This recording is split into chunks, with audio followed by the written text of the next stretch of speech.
Welcome everybody. Today we will be making a poetry writer project, and after this video you will be making from a simple page like this to a whole poetry like this. Now let's move on. So if you haven't subscribed to our channel, this is our channel Indana Coder. Kindly subscribe, and if you haven't watched these videos, last one is very important.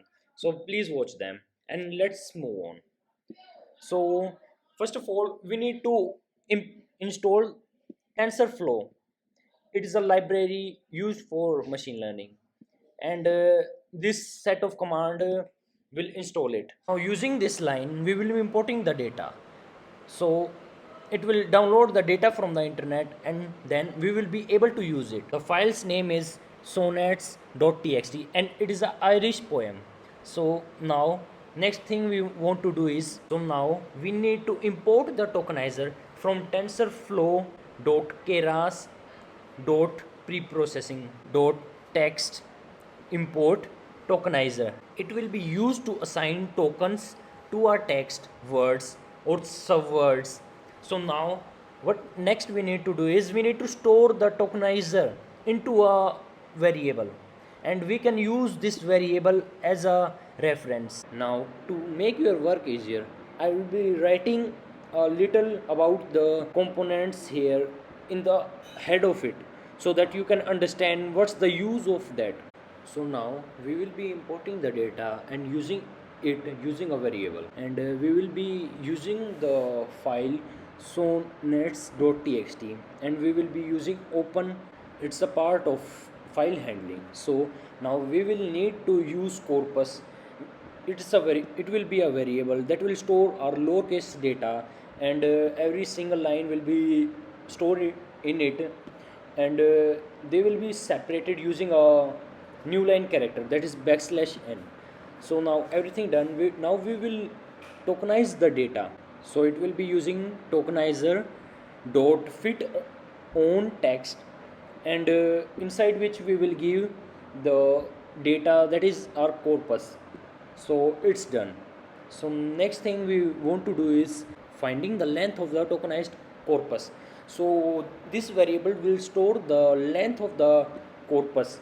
So here we will be simply using the len function, and inside which the tokenizer dot word index will give us the number of words, and plus one is here for the out of vocabulary words. So the next thing is the word index. It will assign tokens to the words or the subwords we will be using as a data in the program, and it will be a type of dictionary object where the key will be stored as the word and the value will be its token. Now we will be creating sequences from our lines. So to create them we will store them in an input sequence variable, and it will be equals to a empty list where we will store our data. Now we will be creating our token list, and we will store the tokenized data in the input sequence. So for that we will write token list equals to tokenizer dot text to sequence. This will convert the text into sequences, and now the line is here is the line in the corpus. So for every line we will convert this data, and it's simply like for line in corpus. This will select everything like step by step, and then it will do the thing for us. Now we need to select the for I in range. The range will from 1 to the length of the our token list. So this will be our range. And now what we need to do is we need to create a n-gram sequence and store the token list items from first starting to I plus 1. The range doesn't include the last one. So now we need to do is we have to upload them into the input sequence, and everything is done. So now n-gram sequence will help us get first 2 words, then first 3 words, then first 4 words from the list. And what it does, it help us predict what will be the next word in the poem here in the case, and it's very useful in the case of natural language processing. So as you can see, I explained an example where I take 4 items in the list and then choose first 2 words, then 3, then 4. So now what we need to do next is we need to find the maximum length of the sequence. What will be the maximum length? So we can do that using the max and len keywords. So here the this is a lambda function, and we try to get the x from the input sequence so that we can get these. So as you can see, the maximum length is 11 words and there are the multiple sequences. So next thing we need to do is we need to give the padding. Padding simply means that we are making them of similar size and shape. So we add zeros to make them of similar size. Now we need to import padding as pad sequence. So we import it from tensorflow.keras.preprocessing.sequence. Here the keyword pad sequence is used to denote padding, that we will be using this word to use the padding. Now we will be using padding in the input sequence, so we need to write input sequence equals, but before that we need to import numpy. So we will be importing numpy as np. Now we will be making it as a numpy array, so we will write np.array, then we write pad sequence to add padding, then inside which we will write the name of the variable where we will want to add the padding. So in this case it's input sequence.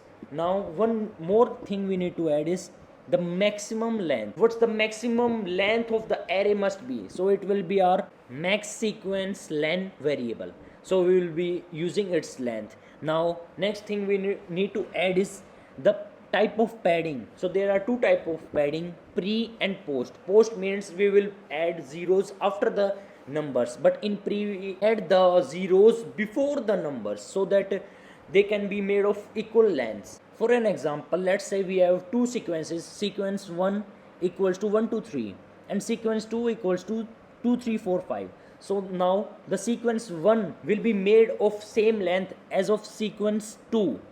So how we will do? We will do that using pre or post padding. So in the pre, let's take example for pre. Here we will add zeros in front of the numbers. So it will becomes, after this padding, it will become 0 1 2 3. So now let's see what it prints after the padding. Let's see what it prints. So it takes some times, it throws an error. Okay, so np is not defined, I think. Oh yes, we haven't run the cell yet, so let's run it again, because when we defined numpy there we did not run it. So now as you can see, the zeros are added and our program works correctly. So as you can also see that they are of same length, nothing is different in these. Next thing we want to do is we need to store the inputs and labels in the forms of x and y's. So now what we can do is we can store them in variables. So x will store the inputs, so it will be input sequence, and then inside which we will write colons, comma, colon 2 minus 1. This will store every number from starting until last, but it will leave the last number because that will be our label and it will be stored in y's. Now for y's we will write input sequence and then colon, comma, minus 1, where minus 1 will be the last value. Now let's print y's, and as you can see they only print the last values of each of them, as you can check them also.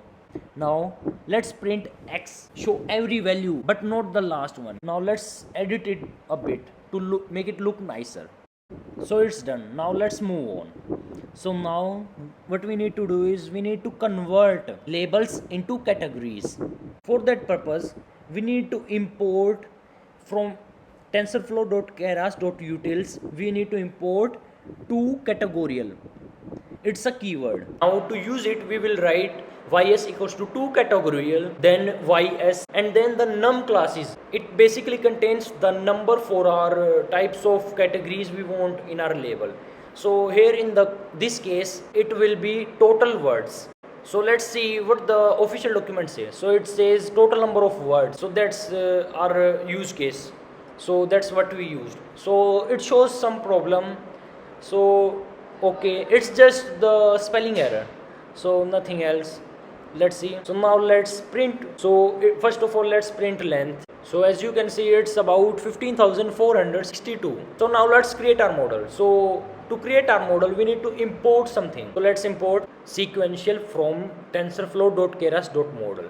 So it will import. So now to use it, we need to write model equals to sequential, and then we can add our embedding and LSTM and other things in that using model.add, and this will simply add them. So first of all, we need to import them. We need to write from tensorflow.keras.layers import, then the name of the library. So it's embedding, dance, LSTM, then the bidirectional, and then finally the dropout. So it's throwing an error. So let's see. Okay, so I understand. So it's my mistake, it's modals. So I just mess up sometimes, so no worries. Let's see. So it's imported. Now let's move on. So we need to run everything again to check that everything is working fine. So everything is working fine. Now what we need to do is, now first of all we need to add embedding. So for that we will write embedding, inside which the first argument will be the total number of words we need to apply embedding on. So it's total words variable. Now second thing is output dimension. So I will be using 64, but you can try it on your own and try for 128, then 256, and see what are the results. So for the input length, we will be using maximum sequence length -1, because the -1 is for the label, because we need to remove the last word, that is our label. So now embedding simply means that it enables us to convert each word into a fixed length vector of defined size. So it helps us to classify words of similar meanings. So like for example, the word bad and worst are almost the same in meaning. So it will help us to predict more efficiently. So now embedding is done. Let's move to LSTM. So LSTM is long short term memory. So it is a type of recurrent neural network architecture. In short, it is a RNN architecture. So it helps us to make the model deeper, more accurate, and we can use bidirectional with LSTM to make the model go back and forth in the text to predict the next word more efficiently. So the 20 here represents the units. The units basically means the dimension of the inner cells in LSTM. For further understanding, you can watch a video on YouTube about LSTM. It's far from the scope of this lecture. So now let's talk about another parameter called return sequence. In LSTM, when we give our first input, maybe X, it gives us some output Y0. So the Y0 in our LSTM will be the input for second layer. So let's say we have 40 layers. If we do not use return sequence equals to true, then it will only give us Y39 as our output. But when we use return sequence equals to true, this will give us Y0, Y1 up to Y39, every single Y as our output. So this will help in memorizing every single word and make it predict well. So now let's talk about dropout. So you do not need to worry about this more. You need to know basically is that it helps you prevent overfitting, that's all. But if you need to know more, then you can definitely check out the TensorFlow's official website. So now let's add another LSTM layer with number of units as 100, because we need to predict 100 number of words in our poetry, so that will help it. So now let's add another dense layer. Here the number of units will be total words by 2, and the activation function we will be using will be relu. Another thing we will be adding will be a kernel regularizer. So before that we need to import it. So we will be write from tensorflow.keras import regularizers. So it will be imported. Now to use it we will write kernel regularizer equal to regularizer dot L2, and inside which we will give it a value of 0.01. So it's L2. Now it's okay. So now let's move on and add another dense layer with units as total words, and activation here will be sigma, the softmax. So now we will be compiling our model. So we need to write model.compile, and inside which we need to add our loss function equals to categorical cross entropy, and our optimizer will be Adam. So now let's add a matrices of accuracy. We will be able to see this feature when our data will be training. So we will see it later. So before that we need to print the summary of our model. So let's see. So it's showing some error. So it's about let's say it's LSTM. So it's sequences. Sorry for the spelling error. Now it should work fine. And it's matrices. Okay, now both are corrected.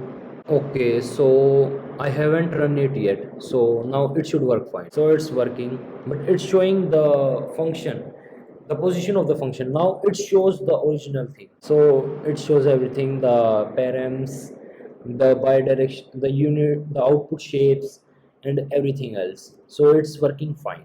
So as you can also see, the embedding dimension 64s are given the same, but in the LSTM we uses 150 units, but it shows 300. That's because of bidirectional. But in the next one you can see it's 100 and it's showing the same 100 units only. So that's because of that. And total words by 2 are the units in the dense layer first one. So it's showing 1605, but in the next it almost doubles it, and you can see the params also here. So now let's move on. So now let's start the training. So we will store our data in the history variable. So we will write model.fit, and inside which we need to give the x, the y's. So x will be our data, y will be the label, and then we need to give the epochs, how many times it should go and go on the data. So it's 100, and our accuracy is about 78%. So that's good for these type of models, because in the natural language processing it's hard to attain a high accuracy. We need a lot of data. So now let's print our graphs. So we need to import the matplot.pyplot as plt. So we are importing it as a short form. So we will write accuracy equals to history. So now it will store the data of the accuracy section. So here it's using the matrices we used for accuracy here. So it will come handy here. And the loss variable will store the history data of loss, and it takes the history here is our variable where we stored our training data. The epochs will be 100 here. So now using plt.plot we can plot our data. So the epochs will be our x, the accuracy will be our y, and using plt.title we can give it a title, and using plt.figure it will draw the figure on the screen. So now let's do same for the loss parameter. So instead of accuracy it will consist loss. So it will do the thing. Now let's see what it plots. So as you can see it correctly plots our data for accuracy and for loss. So now everything is done. So now let's start the main thing. So now we will print our poem. For that we need to give it a base text which consists of everything we need to give our model to start predicting. Now with our base ready, so now we need to make a variable to store the number of words we want the model to predict. So it's 100. So now let's make a loop, for loop, and the range will be 100. So we use the variable here. So now let's tokenize our list. So we need to tokenize the base text. So now we need to use tokenizer dot text to sequences, and inside which our base text will be the data. So now let's add padding to our base text. So we will write add sequence, and token list is the tokenized data. So now the max length will be max sequence length minus 1 because of the label, which will be the last word. Now padding is pre. So now let's predict. So we write model.predict classes, and inside which will be token list, and the verbose will be 0. So now let's make our output word variable, and it will be blank because we need to add the data. So for that we will make a for loop with word and index as the variables. So now we need to add a condition that if index equal to predict, then it will add the word to our output variable which we make previously. So now we will break it using break keyword, and we will add the output word into the base text. So now let's print the base text and see the output. So it's throwing some error. So let's see predict classes. So okay, it says it is has no attribute. So let's search on Stack Overflow. maybe we can find something. So let's see. So I can see something here, so let's go down. So it's here something, that np.argmax, maybe we can use it. So let's just copy it. I just speed up the process so that you do not have to look me thinking and looking for things. So that's why. But you can try it on your own, and it will be predict only. So we can use simply predict instead of predict classes, and let's see how it goes. So it's printing something. So we have something. So now let's see what's the other error. Okay, there was a extra space there. So okay, it's int. So we need to convert it. So we can convert it using str. So now it's printing some random numbers and they are same. So there is another problem we need to sort out. There is the problem, I got it. It will be word instead of index. So here too it will be word. Wait a minute, let's see. So it stopped predicting. So it's index here, not the word. So now let's see if it works fine. So it's predicting fine. So as you can see, some words are repetitive, but overall it's working fine. We need a lot of data to make it work as fine as a human. So now that's all for today. So if you need to do something new, so you can modify it. Before you go, please kindly like, share and subscribe to help us reach our goal of 200 subscribers until the end of this month. So see you later.